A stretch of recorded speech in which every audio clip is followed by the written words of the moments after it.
Welcome to the Hassle-Free RE Podcast, a real estate podcast where we bring you stories, education, and tips for investors and real estate enthusiasts. If you're interested in investing in real estate or just want to keep a pulse on what's happening in the market, then this podcast is for you. Thanks so much for listening and tuning in. If you enjoy our show, please make sure to subscribe and give us a 5-star review. We'd greatly appreciate it.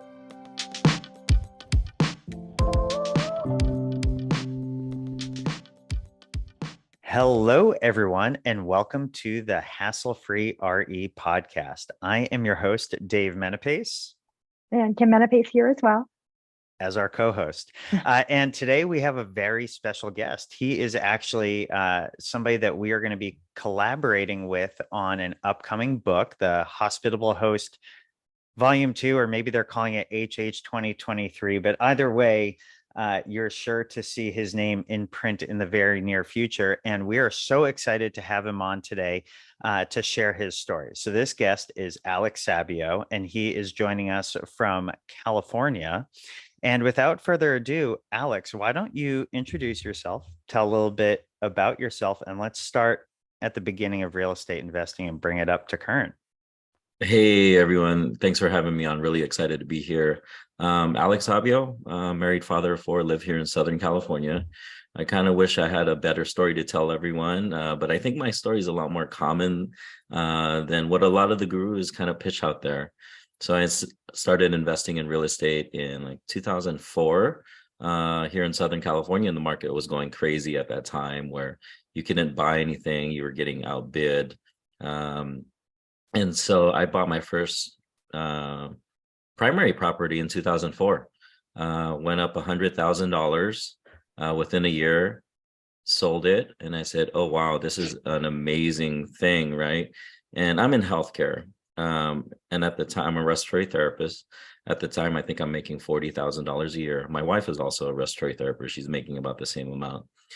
And I said, wow, this house generated pretty much the same amount of income as me. And I'll never forget, my grandparents owned a boarding care facility, and they started investing in real estate in like the 1970s, 1980s in Los Angeles. And one thing I believe is that creating generational wealth has little to do with money and passing money down to people as much as it does inspiring the next generation to do something. And my grandparents had 12 kids, and for some reason, like none of them really followed into the real estate thing. But here I am, one generation later, like just kind of watching in the background, seeing what they're doing, right? And having like, oh, wow, I think real estate's the thing. They never really had a sit down talk with me saying, you need to invest in real estate. This is what you need to do. But my grandma, she did tell me, and she's the most successful person I knew at the time. They owned boarding care facilities in Southern California in the 80s and grew them in the 90s. She said, you know what? I never really made good money until I invested in real estate. And it wasn't like she was telling me like amazing piece of advice, but there are these little nuggets that you hear in life for some reason, they just stick with you. And then I was like, oh, well, okay, I guess I'm going to just start investing in real estate. And so I started buying a bunch of long-term rentals out of state because here in Southern California at the time, limiting mindset, right? Like those properties didn't really work out. So I started investing in what I call revenue neutral properties, long-term rentals all throughout the US. And then the 2008 crash hit, and I was greatly affected at the time. I wound up buying a home near a hospital I worked at, thinking I would try to self-manage and be a landlord. Made every single mistake in the book. Wound up, I think my mortgage payment was like $3,200, and that was like an interest-only payment that didn't include a HOA payment, that didn't include the repairs, that didn't include vacancy, and I think I was renting it out for $2,000 a month. Ooh. Right? Awful investor, right? You know, I didn't really put my heart into it. Internet wasn't a big thing back then, so it wasn't like I could just reach out and just Google something. You know, I was just going based on my gut. I think that would be a great house, and it wound up not being a great house. So 2008 hit, and it seemed like the second I signed on the dotted line, the market completely crashed. Held on that for a few years, and I just ran out of time, energy, money. and I wound up having that property foreclosed on. A couple of years later, I think I filed for bankruptcy. But I had all this knowledge with real estate. I said, you know what? I knew real estate was the way to go. So I started jumping back into it in like 2015, 2016 or so. I started growing my portfolio again. But I knew cash flow was going to be king. It was going to be what was going to save me at the end of the day. It couldn't be having a property with a $3,000 mortgage and then renting it out for $2,000. So that's kind of how I landed on short-term rentals. People were talking about short-term rentals in 2020. I think I heard about short-term rentals in the past, but I really wasn't listening. Another backstory, my great aunt, she owned a motel on the Las Vegas Strip. And I always thought that was cool. I thought hospitality was really cool. And so I was like, maybe getting into the hospitality industry might work out for me, you know? And my CPA was telling me you should look into short-term rentals because they're generating so much income and you're going to get this amazing tax break. And really, I looked into short-term rentals initially for a tax break. And then it wound up generating so much more income than I anticipated. And then the other story is, see, I'm in healthcare and COVID hits 2020, and I'm a respiratory therapist. I'm in the front line of this. And so trying to get to financial freedom really became a need at that point. I remember the feeling that I had, March, April, May, June, these patients coming into the hospital, and they were some of the sickest patients I ever took care of. And I've done everything in respiratory therapy. I'm on top of my field. I'm one of the better RTs in our region here. I've worked with burn patients, trauma patients. I've worked with premature babies as small as 8 ounces. And these COVID patients were extremely sick. And I remember the feeling that I need to get the hell out of here. Like, I can't keep doing this. Like, I felt like I was putting myself at danger. I remember the feeling that, and we didn't know what was going to happen at the beginning of COVID. We're thinking, shoot, some of us hospital workers are going to get sick and die from this. And then so should invest in real estate. Like, I was like, hey, I should invest in real estate for financial freedom became a must. Like, I need to get out of here and really become free. And then short-term rentals came in at the perfect time. So anyway, that's kind of the long story there. It gives me the chills because though I was nowhere near frontline in healthcare, when March of 2020 hit, I was in a role at my company that I like to think of it as sort of like that keystone in an arch bridge. And because of the clients that I managed and what those clients meant to our bottom line as a company, when they had to refocus their efforts and their finances and couldn't pay for our services anymore, I felt super threatened. I'd never felt that way professionally. Working is something I've always been able to navigate and always been able to work through really challenging situations with bosses, people, dynamics. Like, that was what I was really good at, was navigating those fields. And then something I had never had experience with, like COVID, totally changed that. And I think that, like you, for me, that really lit what was already a burning fire, but kind of made it more like a bonfire. Like, I needed to figure out something. And it's sort of when Kim and I put our heads together and leaned, we had one property that was a short-term rental, but it really made us start to think bigger. So I can really, really relate to that. And what's interesting, so far about your story is that you've sort of had that threat a few times, right? And what's also really interesting is I wonder if you would have, I'd consider you to be a successful real estate investor, and without some of the pain that you felt in the earlier 2000s, you are somebody that strikes me as one that sort of learns and grows and adds to Hmm. the foundation and then builds another floor and kind of masters it. Right. And in a lot of ways now, I'm sure in reflecting 2004 to 2008 probably helped you more than it hurt you. Hmm. Now that it's 2022, of course it didn't feel that way then, but um those sort of areas really resonated with me. And Yeah. Kim, I'll let you jump in before I sort of ask some follow-up questions to that. Yeah, wow, there's so much to unpack, and just that intro covered a lot of ground. I think that, definitely I remember Dave going through that kind of come to Jesus moment with his job in healthcare and saying, I remember telling you were telling friends, I was scared and I don't want to ever be in that position again with an employer. And that's been a big driver for the last couple of years to find different ways to be financial free. Something I want to go back to earlier in your intro was with your watching your grandparents and how they've invested in real estate. And Hmm. I've heard this phrase of lessons are caught, not taught. And I think Hmm. about that and how you kind of observed it and then latched onto it, and it wasn't pushed on you much at all. It was more very passively in your purview, and you Hmm. latched onto it. And I'm curious, I'd love to dig into you. You are a father. It said 4 kids. So, Yes. I don't know their ages, but I'm curious if you see any of that happening now, or, it could, if they're young, it's probably a little too early. But I Yeah. think that was a really cool tidbit I got from your intro, among many other things.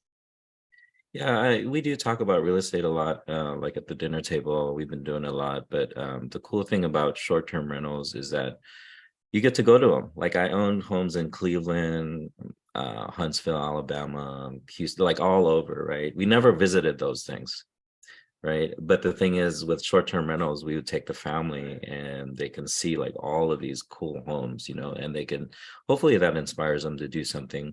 I really do want them to do whatever they want and be happy with that, but they can see that if they need to generate money, old dad did this is what he did. So hopefully that inspires them or anyone else to do something greater than what society wants you to get a job and just have a 30-year career or something like that. You don't have to follow that path. You could do something different. I think one of the things that I love about, I'll say about short-term rentals, but really it's one of the things I love about the way that you do short-term rentals, and similarly for Kim and I, is that we allow the short-term rental space to be, um, we allow emotion to be involved, not in decisions on when to make an investment, but in our attachment to a home. Our homes are strategically in locations where, yes, the numbers work great, but we really enjoy vacationing at them, Hmm. and and letting the kids know that they have some ownership in these homes. And for us, it makes it a lot of fun, right? When we can go to Cape Cod for 2 weeks and spend a lot of really great time with our friends, and make a nice income off of that home. Or we can go up to Maine. Logan's gonna take ski lessons for the first time this winter at 3.5 years old, and he'll get to stay at that, yeah, at that home. And so it's just fun. I agree with you. I think that it allows us to bring our kids into the fold. And even though they don't understand the whole business side of it at 3.5 years old, Hmm. he will at some point. He'll Yeah. learn it, and so will Brooke. And it's really cool. So maybe now let's start to look at some of your short-term rentals. Sure. So in later in the 2000s now, so 16, 17, 18 ish, you start to get back into investing, Hmm. and you eventually buy. Maybe we just go into what your first short-term rental, let's talk about purchasing it and just what you Sure. learned managing Yeah. it. Yeah, so I bought my first short-term rental of August of 2020, and it was in the middle of COVID, and it was weird because at the time nobody was buying homes. There was like this really short window where like people thought the economy was going to fall off the side of the cliff, and the home that I purchased sat on the market for over 40 days. Like nobody was buying it. And it was brand new construction. And I live here in Southern California, and I had no idea where the Smoky Mountains of Tennessee was. I mean, and I would put out a rookie question out there. I put out a rookie question out there. Where's the best place to invest in short-term rentals? Because it was a new market for me. And I got some hate. Like some people were like, you shouldn't be asking such a stupid question on your, do some research before you ask something. You know how the internet trolls are, but it was kind of weird. Like a lot of people kept saying you should look into the Smoky Mountains of Tennessee. I'm like, where the hell is that? I have no idea where the heck that is, right? And then so yeah, I went and visited in like July 2020, and at the time everyone's still wearing masks everywhere. I go to, Gatlinburg, Tennessee, nobody's wearing a mask. I'm like, what the hell's going on here, right? Like there's so many people, no one's wearing a mask, and it was like completely crowded. And I was like, oh, wow, I understand the market. There's so many people here and there's not enough places to stay. And if any of you guys are thinking about investing in an Airbnb or short-term rental in a market, just rent one yourself. Right. And then you'll go through the process, because I saw all the listings like, oh, these ones have hot tubs, these ones have views. Maybe I want this one instead, and this one is a little bit closer to town. So you go through the same exact process that a future potential guest will go through, and you'll learn a lot just from that. You'll be like, oh, okay, I need to buy something in this area. So went there August of 2020, bought that one, kind of sat on it over the weekend. I'm surprised nobody snatched it up. Before that, I was buying $60,000 to $80,000 C-class properties, and here I was buying something 10 times more expensive. So it was extremely uncomfortable for me, and I was putting every single dime I had into this. I mean, I think I had $5,000 left in my bank account after I closed. Mind you, we don't know where the economy is going. Mind you, I've gone through a foreclosure, bankruptcy, made bad decisions in the past. But I said, you know what? For some reason, this speaks to me. And maybe it was from my history, from my grandparents, my great aunt, and staying in short-term rentals. And so we closed on that property August of 2020, and it seemed like the buying frenzy just hit like a couple months later or something like that. And that's when the properties started skyrocketing in price. Right away, our first guest, we wound up, someone booked $500 a night times 4 nights. I said, whoa, like this mortgage is completely paid for, like within this first guest, right? And we didn't know what the heck we were doing, right? Everyone always talks about, oh, it was so easy. It wasn't easy at all. There's a learning curve there, right? But I felt like I had an ATM machine here. I was like, whoa, this is crazy. And I felt like I needed to get as many of these ATM machines as possible. And shortly after, like 3 months later, my wife was able to quit her W-2 job as a respiratory therapist and get away from the huge surge of COVID. So accomplished one of those goals. Wow. So is it in is it in Gatlinburg? It's actually in Pigeon Forge. Yeah. It's a 4-bedroom, 3-bath. And it's in a community where every single home is a short-term rental. And I didn't know those existed. I had no clue, right? And then one thing that's grown from that is I was able to network with a lot of other investors too. I even created like a Facebook group. Yeah, I created a Facebook group page that's like, hey, this is the community called Bear Cove Falls. And I'm like, let's, collaborate. And then like the other communities I've invested in too, I do the same type of thing. So yeah, so it's interesting because your first short-term rental was so far away from your primary residence. Ours have been drive-to destinations that are in New England, that are not too far from us, not a plane ride away. So walk us through kind of getting your cleaner and any other connections you needed to there. It probably helped having that networking opportunity, but yeah, getting set up and situated, being so far away yourself. Yeah, it was probably beneficial. I didn't know what the hell I was doing, right? Because I probably wouldn't have done it, right? I kind of just dove in, and it was like, oh, you need to do this, this, this. I'm like, okay. So really it was about networking with as many people as possible.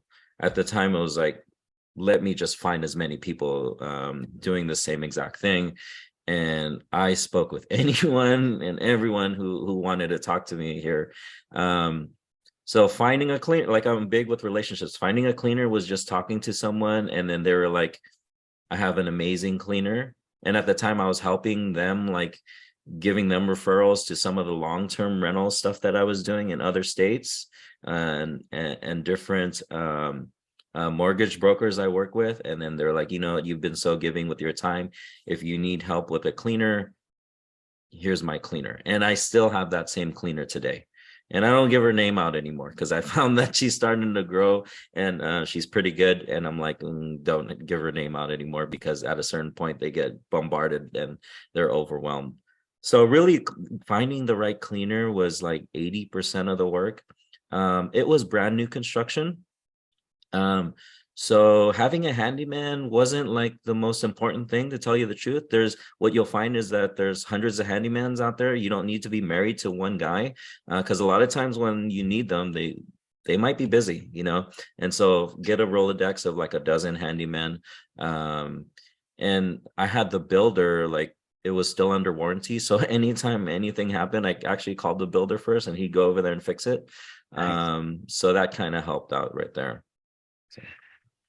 Yeah, I've found one thing that also plays in our favor is, especially when we bought the house in Maine, we replaced certain, not too expensive, but certain capital expense items, like, for example, getting high-end washer and dryers in there, and Mhm. just paying the extra few $100s for the 5-year coverage, Right. because it's hard to find somebody that can specifically fix You're certain right. things. Yes. Um, so and then on the opposite end in Cape Cod, where we also manage several properties now too, we've finally found a great cleaning company that Hmm. also has a landscaping arm, that also has a light construction arm, Yeah. and they're savvy enough to, we don't really blow out light bulbs anymore with everything LED, but you catch my drift. Like if something Right. needs attention, it can be done quick. So Yeah. um, The one was thing there? too, Oh, sorry. Yep. I think being 2,000 miles away helped out in my growth. And I'm such a DIY guy. I fix everything in my own house. And I think if the house, and I'm cheap as hell too. That's the one thing you guys don't know about me. So the thing is, if the house was like next door, I would have been over there fixing it. Yeah. And so my growth process to grow the business is, okay, dude, let go the pay the 35, $50 an hour, and then ship the parts to that guy, and then they'll do it. Right. Right. And I think that was a learning. I still have a hard time. I still want to go over there and do everything because I want to be hands-on, but there's no way you're going to be able to really expand and grow your business. You could do well. You could have 1, 2 short-term rentals if you're going to do everything. I have a friend who cleans all of her Airbnbs, and I'm like, I would never do that. I highly advise you not to do that. But she likes doing it, or at least that's what she tells me. I think she's lying to me, but I don't see her being able to grow with that mentality, Right. and Right. so you do need to change, and you need to put yourself in that CEO chair and mindset to be able to grow. Right. Right. So how many short-term rentals do you own now? So we have 5. Wow. We're closing a 6th one here maybe next month, and things still don't go your way all the time. Our 6th one here we're building. We got it under contract in December of 2020, December 2020 prices. So I still got a deal. It's been new construction, and we've had a lot of like setbacks with COVID and the supply chain issues. So I had a 4-bedroom, 5-bath indoor pool cabin being built in the Smokies, and my realtor walked it last month, and she's like, "They built you the wrong house." I'm like, "What do you mean they built me the wrong house?" So they built me a 3-bedroom home by accident because they built like the wrong floor plan. So things don't ever go your way, right? You kind of just roll with the punches. It's still going to make money. It's still going to be a great rental. I'm still salty about it, but what are you going to do? Things Right. could be worse. Things in Wow. life could be way worse. I've been through way worse, and we're just going to keep moving forward. So, Are all of them in the Smokies or just a portion of them? Yeah, so we'll have three here. We'll close a third one here in the Smokies. One of the things, it was a bucket list thing for me to own a home on the beach. I didn't care which beach it was.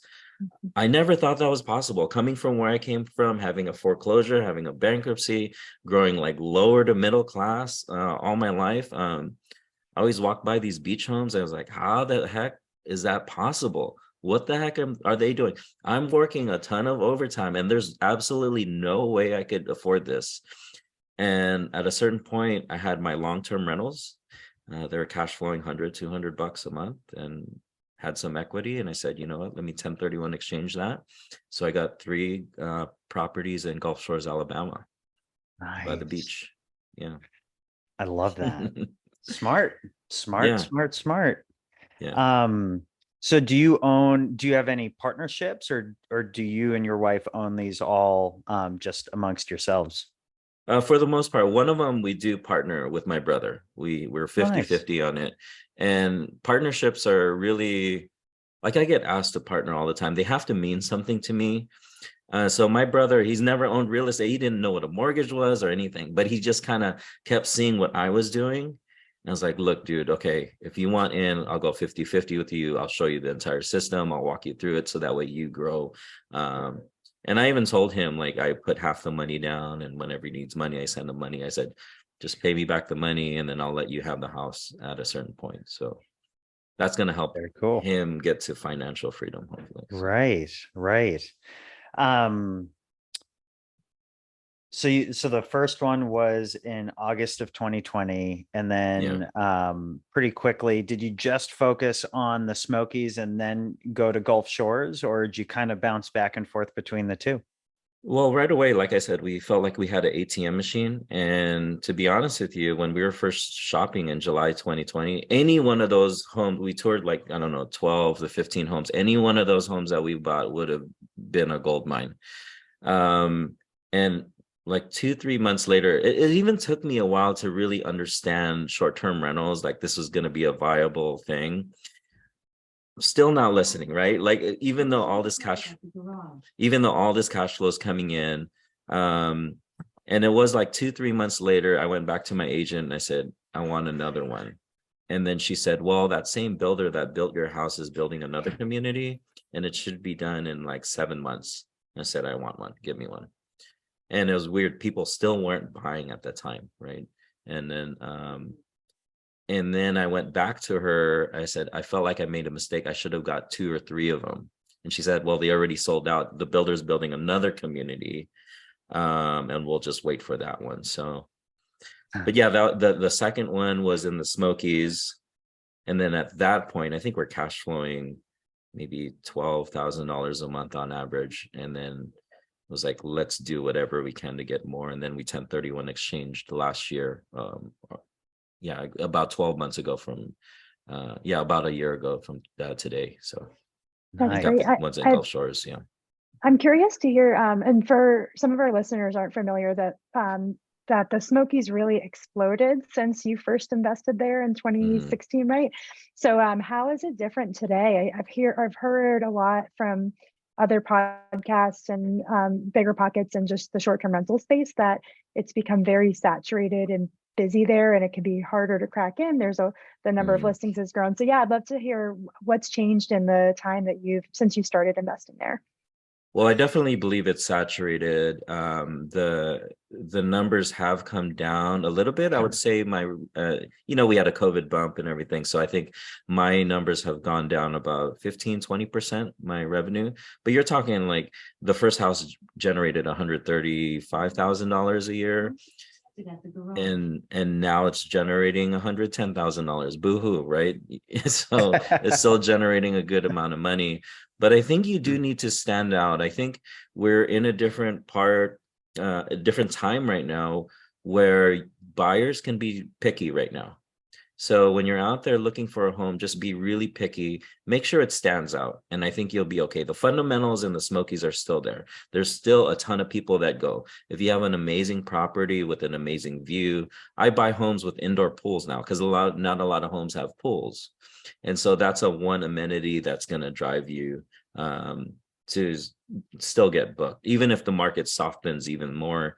There's so many people that will come no matter what, and you're going to have a property that stands out. So Makes perfect sense. Do you fully do you operate the short-term rentals yourself? Does your wife do any of the operations, or is it all you? it's definitely my wife. I do a lot of the acquisition parts. I'm like obsessed with trying to get more homes and networking and stuff like that. She won't ever do a podcast interview, so that's not her thing, you know. Um, but our CPA initially guided us, and she said, "Hey, Tanya, you need to retire from your W-2 job." And she was all for that. She said, "I'm in," and but then part of that was going to be, "Hey, you're going to have to do some of the real estate stuff." And so she handles the day-to-day operations where she's managing guests, troubleshooting things, contacting our cleaners and our handyman if there's things that are broken. The cool thing about short-term rentals, and we're managing from 2,000 miles away, right? Right. You can get some help from people 15,000 miles away. And so we've hired virtual assistants now to help with even a lot of the mundane tasks where, we've pretty much spelled it out for them. It could be like checking in on our Wi-Fi door locks to make sure the battery's okay. Do that every 2 weeks. Or bookkeeping. Bookkeeping's a pain in the butt for us. So a lot of times it's like, hey, grab the mortgage statement once a month and file it in our Google Drive, so that way it's easy for our bookkeeper. So she helps us out with a lot of the bookkeeping, and we're getting her on board to like the guest management and stuff like that. So When Kim and I first launched Sunny Days Cottage, we probably expended like collectively three times the amount of energy that we had to, because we were both getting the Airbnb notifications. We would accidentally message guests on top of each other with different answers to the same. Yes, we did that. Oh my God. That was at a certain point I said, I can't do it. I gotta let you answer.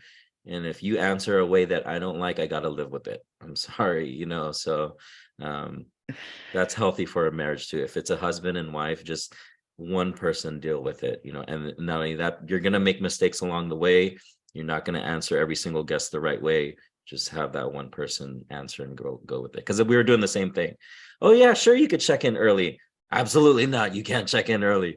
And the guest is like, what the hell's wrong with these people? Like, Yeah, and automated messages definitely helped to overcome a lot of that, but there was definitely a time probably about 18 months ago where Kim and I really had to sit down, and we didn't have to build out a business plan for this thing, but we just sort of had to be like, okay, Dave's going to do this, Kim's going to yes. do this. And since then, we each have the autonomy to collectively run our parts of the business. And, for me, what I do is a lot of the operations and acquisition. Right now, a big focus for us has been building the management company. So I do a lot of meetings with other realtors, which is natural because I'm a realtor. But Kim does a lot of the business strategy and the admin oversight, and just, I tend to I can move quick and cover a lot of ground, and there's always going to be a messy trail of dust behind me. Right. And so Kim kind of organizes that to make the back end of tax time a lot easier. But it's interesting because, again, a lot of our listeners either have one short-term rental and are really thinking about making it more of a viable business, or they don't have any and they want to buy one. And Right. we do now coach people on, think about what it is you want to do in the business and start there, and don't overlap, because it is challenging. It's hilarious, but Right. To be fair, yeah. Dave jumped in on my guest communication. I was supposed to be doing it. I think that it's also important to Dave, we've also had our roles shift over time. I think that the first year, I think I took the lead on guest communication and cleaner coordination, and that's I think 180 now. I've actually turned off notifications on my phone for VRBO and Airbnb. We've also had 2 kids in that time, and Dave switched into becoming a real estate agent full time and now does the short-term rentals as well. So I think that's also important to note that these things can evolve and change, especially as long as you've been doing this. So I'm sure with your wife and you've also evolved and things. It's not Yeah, stagnant. You're always being yeah, dynamic with what is needed in the yeah. in the present, and things have changed since you started. Yeah, and perfection is the enemy of progress. And I think a lot of times we want to be perfect. Just get out there and start. You're going to make mistakes along the way. For the person that's investing in their first one, I see a lot of people do get into just analysis paralysis because they want the system to be perfect. Just jump in there, start figuring it out. You're never going to know, right? And you're going to start evolving and changing your system, kind of like how you guys just did. We're doing the same exact thing, and that's not that's something very common, right? So. Right. What would you say some of your near and longer term future goals are within this industry for you and your family? Yeah, so that's probably like my Achilles heel. I don't have those clear-cut goals. I knew for me it was okay, we're going to have a set of principles when we start this, and one of them was we're going to be authentic. So we're going to tell the truth. We're going to tell people all of the horror stories that, we're not going to hide that we had the foreclosure or bankruptcy. I know a lot of people want to like pump themselves up like they've done all these things that are amazing, but I'm like, yes, gas can be a pain in the butt. I'm letting you know. And, I've made mistakes along the way. So we're being authentic. And one of the things, one of our other core principles is we're going to just start helping as many people as possible. And so during COVID, like a lot of us healthcare workers, I'm gonna let you know, we were miserable. It was really tough on us. But they looked at me and they're like, what the hell's wrong with that guy? He's got a huge smile on his face, right? And it's because I was financially free. I knew that if I walked away today, I was generating an income from the short-term rentals.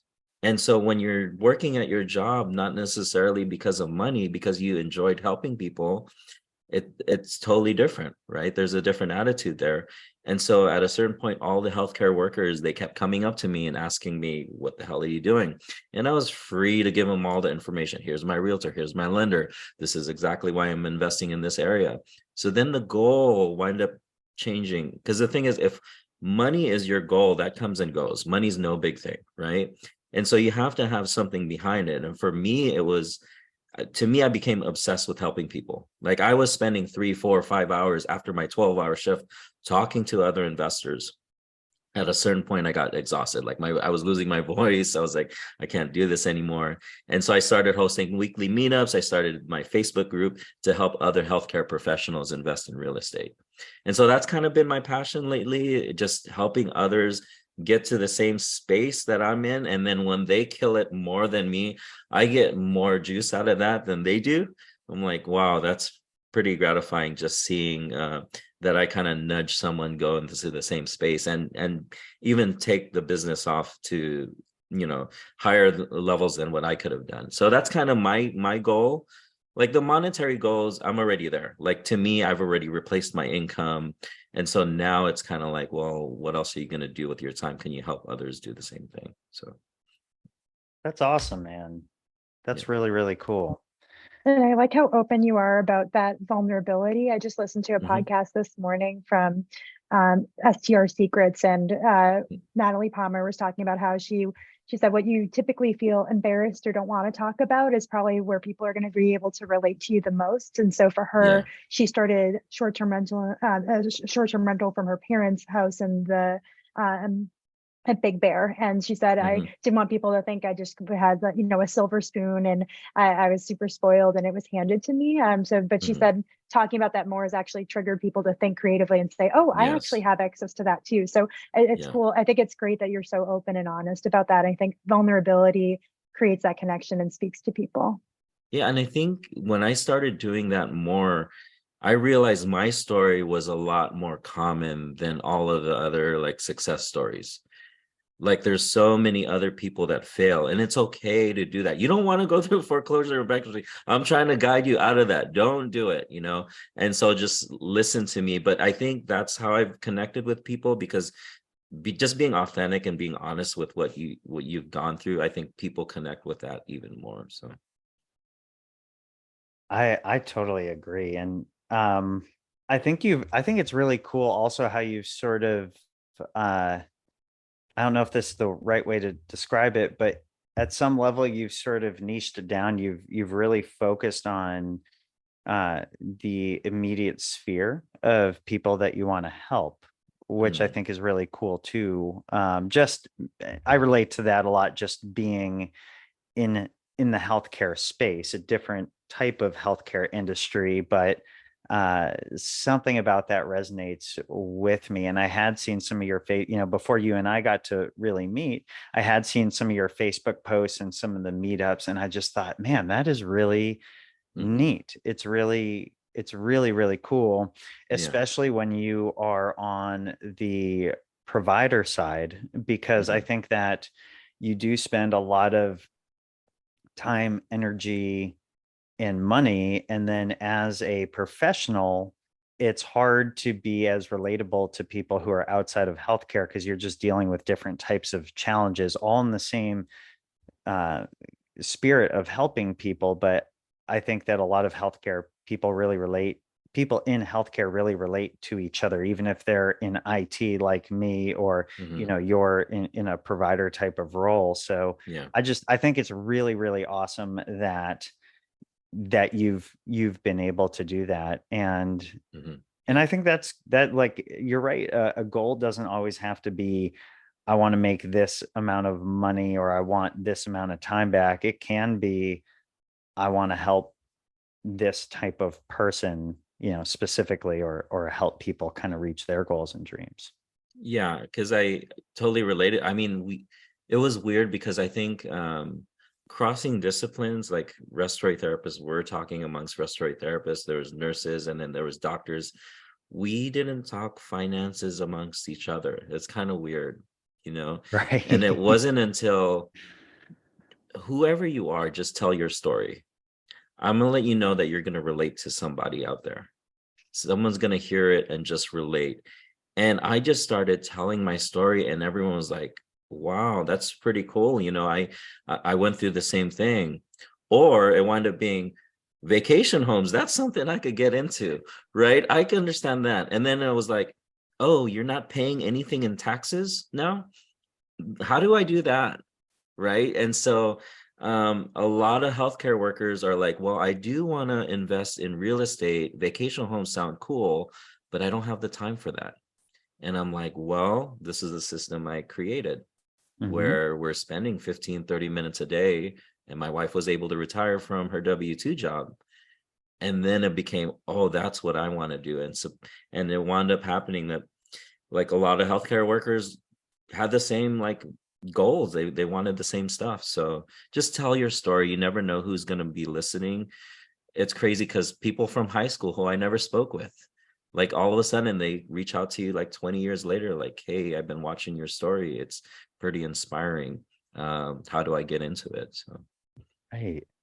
And that was going to lead, as we start to wrap this up here, my next question was going to be, uh, and it still can stand, but what advice would you give to somebody who is starting out or want to get into this space? So if you have any additional advice for yeah, anyone, what might that be? I think networking is going to be your biggest ROI. I mean, it doesn't cost anything for you to reach out to someone on Facebook or Instagram, or just message someone or have a phone call, have a conversation. You never really know what conversation you'll have that could completely change the trajectory of your life. Like, that was one of the conversations I have. Some investor just reached out to me and she said, I'm generating $24,000 a month with 3 short-term rentals. I'll still remember that conversation, forever. And that kind of, just that one statement, I was like, oh, well, tell me more. Maybe that's something I want to do, you know? So really just network, get out there, just start meeting people, because maybe short-term rentals isn't going to be your thing either. You might hear something someone else is doing. They might be making money investing in like midterm rentals, marketing to travel nurses, marketing to insurance companies. And maybe that speaks to you more than the short-term rental stuff. But you're never going to know until you get out there and have those conversations with other people. That's powerful. So, of course, we'll have a whole bunch of links in the show notes, but while we still have you, Alex, how can people find you and get to communicate or network with you? I'm pretty active on social media. You could find me at The Real Alex Sabio on Instagram. You could find me on Facebook, Alex Sabio. If you're a healthcare professional, you're more than welcome to join my Healthcare Professionals Investing in Real Estate Facebook group. That's where I pour a lot of my time and effort in there, trying to post like once a day, like little value tips on how to, automate your business or how to automate pricing. And that's where I have guest speakers come on once a week, and we talk about a lot of short-term rental stuff. And sometimes it's not short-term rentals. I try to mix it up with like self-storage or multifamily, or I have one that's pretty interesting coming up soon. He's the points partner or something like that, where he has a bunch of credit cards where he travels for free. And so, sometimes I mix it up with that. So anyway, find me on those platforms. I'd love to talk to you. So Awesome. All right, Kim, anything else before we finish up here? No, it's a great conversation. Thank you so much, Alex, for sharing your story. thank you guys. I agree. Thank you.